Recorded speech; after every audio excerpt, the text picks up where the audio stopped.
Hai semua, semangat pagi. Kembali lagi bersama Pak Nur Channel. Kita hari ini dalam mata pelajaran Ilmu Pengetahuan Alam kelas 6, tema 2, subtema 1. Bagaimana kabar kalian anak-anak hebat? Sudah siap belajar? Pada video kali ini, kita akan belajar materi penyesuaian diri tumbuhan terhadap lingkungannya. Sebelum belajar, kita berdoa dulu supaya diberi kesehatan dan kemudahan dalam mempelajari materi hari ini. Anak-anak yang hebat, sebelum kita masuk pada materi, silahkan kalian subscribe, like, komen, dan share, serta nyalakan lonceng notifikasi supaya kalian tidak ketinggalan video terbaru dari channel ini. Tuhan menciptakan tumbuhan merupakan salah satu makhluk hidup esensial penting di bumi ini. Tumbuhan menyediakan makanan bagi hewan dan juga manusia. Tumbuhan dilengkapi dengan ciri khusus sesuai dengan tempat hidupnya masing-masing agar tumbuhan tersebut bisa beradaptasi terhadap lingkungan hidupnya. Amatilah tumbuhan di sekitar kita. Apakah ada yang memiliki ciri khusus? Iya, pasti ada. Amatilah keadaan pohon. Saat musim kemarau panjang, pohon meranggas seperti mati. Tetapi setelah musim hujan datang, pohon tumbuh daun hijau dengan sendirinya. Hal itu menunjukkan bahwa makhluk hidup dapat menyesuaikan diri dengan lingkungannya. Karena dapat menyesuaikan diri, itulah maka tumbuhan dapat bertahan hidup. Tahukah kamu anak-anak hebat, apa itu adaptasi? Adaptasi adalah kemampuan makhluk hidup untuk menyesuaikan diri terhadap lingkungannya atau habitat sehingga dapat bertahan hidup. Sedangkan tujuan adaptasi adalah 1. Untuk bertahan hidup. 2. Untuk memudahkan mencari makan. Ketiga, untuk melindungi diri dari predator atau pemangsa. Apa saja bentuk penyesuaian diri tumbuhan terhadap lingkungan? Ayo, simaklah penjelasan berikut ini. Macam-macam adaptasi tumbuhan. Berdasarkan jenis perubahannya, adaptasi tumbuhan dibedakan menjadi 3 macam, yaitu adaptasi morfologi. Penyesuaian makhluk hidup melalui perubahan bentuk organ tubuh yang berlangsung sangat lama untuk kelangsungan hidupnya. Adaptasi fisiologi. Adaptasi yang dilakukan melalui penyesuaian fungsi kerja alat-alat tubuhnya. Adaptasi tingkah laku. Adaptasi yang dilakukan makhluk hidup melalui penyesuaian tingkah lakunya dengan lingkungan habitatnya. Marilah anak-anak hebat, kita bahas satu persatu. Ayo semangat anak-anak. Adaptasi morfologi. Adaptasi morfologi terjadi sesuai dengan jenis habitatnya yang ditumbuhi oleh tanaman. Contoh bentuk adaptasi morfologi antara lain adaptasi xerofit, adaptasi hidrofit, adaptasi higrofit. Berikut penjelasannya. Adaptasi xerofit. Tumbuhan xerofit adalah tumbuhan yang hidup di daerah yang sedikit air. Tumbuhan ini banyak ditemui di daerah kering, seperti daerah gurun pasir, hutan meranggas, ataupun padang rumput kering. Contohnya, kaktus, lidah buaya, pohon kurma, adenium, dan pohon buah naga. Yang selanjutnya, adaptasi hidrofit. Tumbuhan hidrofit merupakan tumbuhan yang hidup di air ataupun di tempat yang lembab. Sebagaimana pengertiannya, tumbuhan hidrofit ini memiliki ketergantungan hidup pada air, tidak sekedar tanah yang lembab atau becek dan terkadang kering. Contohnya, teratai, pohon bakau, enceng gondok, kangkung, kiambang, dan lotus. Yang ketiga, adaptasi higrofit. Higrofit adalah adaptasi tumbuhan dengan lingkungan yang lembab atau memiliki kadar air tinggi di udara.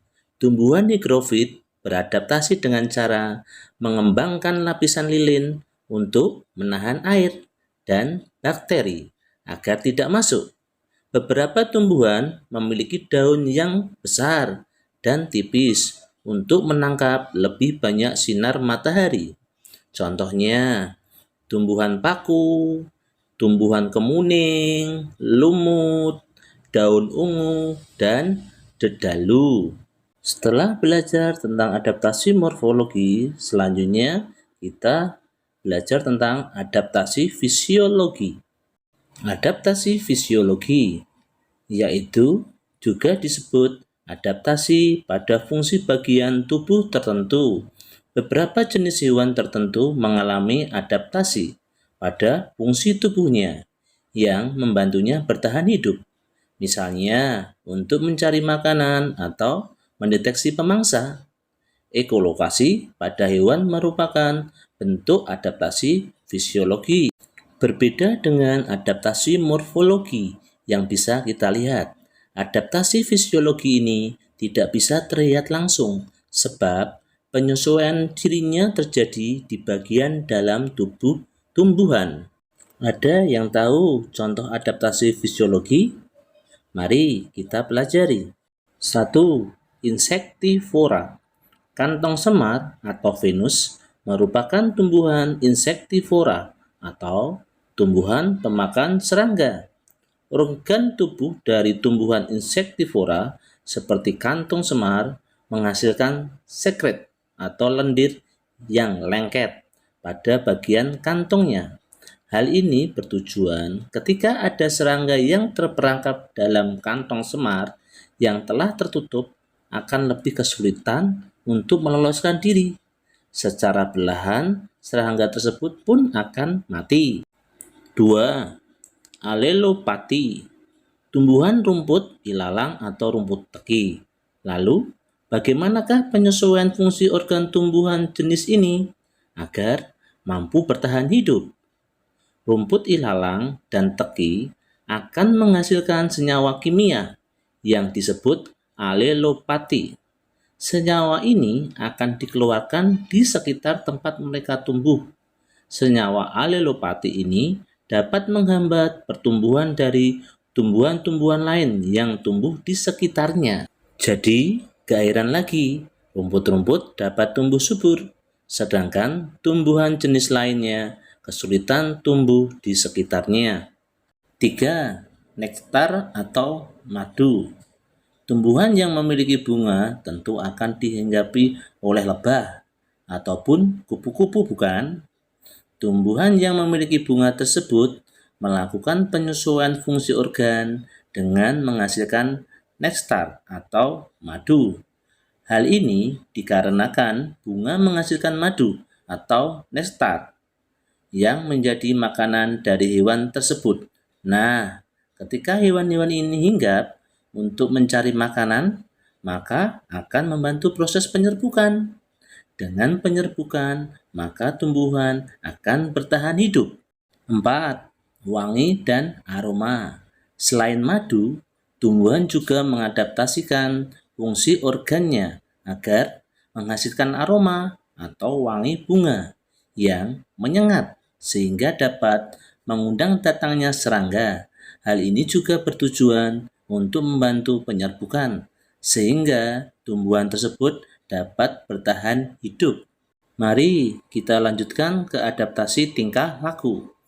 Adaptasi tingkah laku adalah jenis adaptasi yang menghasilkan kebiasaan tumbuhan, di mana kebiasaan tersebut dapat membantu tumbuhan untuk bertahan hidup. Misalnya, tumbuhan hujan tropis cenderung tumbuh ke atas dan ke arah cahaya untuk mendapatkan sinar matahari yang cukup. Kemudian, tumbuhan jati yang menggugurkan daunnya atau disebut dengan meranggas untuk mengimbangi air yang masuk ke dalam batang. Pohon jati harus mengurangi penguapan dan menyesuaikan diri dengan musim kemarau yang dilakukan dengan cara meranggas. Masih semangat anak-anak? Ayo kita lanjutkan tentang ciri khusus tumbuhan. 1. Tumbuhan kaktus mempunyai ciri khusus yaitu 1. Daun berbentuk duri untuk mengurangi penguapan. 2. Batang yang tebal untuk menyimpan air. 3. Batang berlapis lilin untuk mengurangi penguapan. 4. Duri untuk melindungi diri. 5. Akar panjang dan halus agar mudah mencari dan menyerap air. 6. Banyak pori-pori pada batang berfungsi untuk menyerap air. 2. Tumbuhan benalu. Ciri khususnya yaitu 1. Hidupnya menempel pada pohon lain. 2. Menempel pada tumbuhan pohon besar. 3. Benalu tidak memerlukan media tanah. 4. Akar benalu tidak sempurna, sehingga akarnya tidak dapat menyerap air dan nutrisi dari tanah. 5. Akar benalu biasanya akan menancap pada jaringan pembuluh inang, sehingga akan mempermudah menyerap nutrisi dari inang. 6. Tanaman inang yang akan ditumpanginya lama-kelamaan akan kecil dan kurus. 3. Pohon anggrek. Ciri khususnya 1. Hidupnya menempel pada pohon lain untuk mendapatkan sinar matahari. 2. Bunga berwarna cerah, bentuknya menyerupai serangga. 3. Memiliki akar yang serbaguna, selain menyalurkan air dan nutrisi, juga sebagai jangkar untuk menempel di pohon. 4. Memiliki klorofil sehingga dapat melakukan fotosintesis. 4. Teratai. Ciri khususnya 1. Daun yang lebar dan tipis agar penguapan air dapat terjadi dengan mudah. 2. Daun yang lebar serta tipis juga membuat teratai bisa mengapung di atas air. 3. Batang yang berongga yang memungkinkan teratai untuk bernapas meskipun akar dan batangnya berada di dalam air. 5. Venus. Ciri khususnya adalah 1. Makanannya serangga atau insektivora untuk mendapatkan nitrogen. 2. Warna daunnya yang mencolok. Hal ini berguna untuk menarik serangga agar mendekat dan masuk ke dalam jebakannya. 3. Daun yang berengsel dan berbulu. Engsel pada daun tumbuhan ini merupakan bagian dari senjata untuk menjebak serangga. 6. Kantong semar. Ciri khususnya adalah 1. Kantong semar akan menghasilkan cairan untuk menarik perhatian serangga. 2. Kantong semar mempunyai lapisan lilin yang sangat licin untuk menjebak hewan yang sudah tertarik dengan aroma cairannya. 3. Kantong semar memiliki cairan asam bernama proteolase. Fungsinya untuk mencerna kerangka keras dan daging serangga yang kemudian diserap menjadi nutrisi bagi tanaman ini. 4. Kantongnya mirip seperti piala, berfungsi untuk menarik perhatian, menjebak, dan menangkap serangga. Tumbuhan bakau, ciri khususnya yaitu 1. Hidup di tepi pantai. 2. Mempunyai akar tunjang yang bercabang yang masuk ke dalam tanah serta berfungsi agar memperkokoh tumbuhan supaya tidak mudah dibawa oleh ombak laut. 3. Pada bagian daunnya mempunyai pori-pori yang bisa ditutup sehingga dapat mengurangi penguapan yang cepat. 4. Memiliki tunas yang mengapung untuk membantu tumbuhan bakau melakukan penyebaran di atas air. Bunga bangkai. Ciri khususnya yaitu 1. Memiliki bau yang sangat menyengat yang berfungsi untuk menarik lalat dan membantu proses penyerbukan. 2. Ukurannya yang sangat besar, di mana bisa mencapai 1 meter. 3. Kelompok bunga Rafflesia arnoldii berjumlah 5 dan mengelilingi sebuah lubang yang disebut mulut gentong. 4. Memiliki usia hidup yang sangat singkat, yaitu hanya sekitar 5-7 hari. 5. Masa pertumbuhan bunga ini sangat lama, bahkan hingga mencapai 6 bulan lamanya.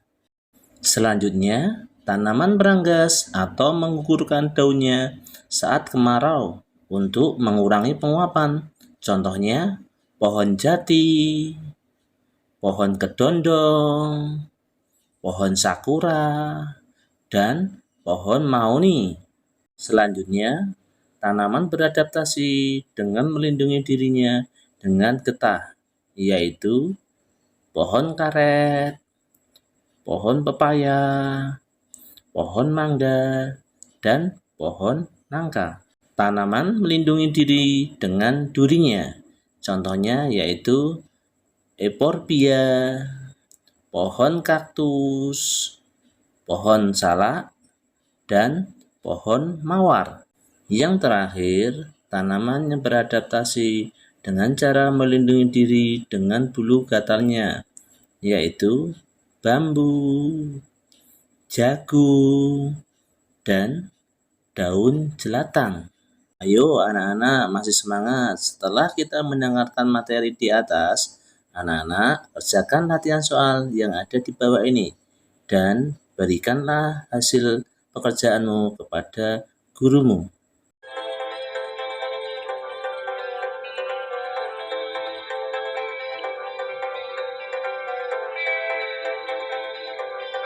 Demikian materi yang bisa Pak Nur sampaikan hari ini. Semoga apa yang disampaikan Pak Nur bisa bermanfaat bagi kita semua. Dan apabila dalam penyampaian materi ada tutur kata yang salah dan tidak berkenan, mohon maaf. Sampai jumpa kembali anak-anak hebat. Dah.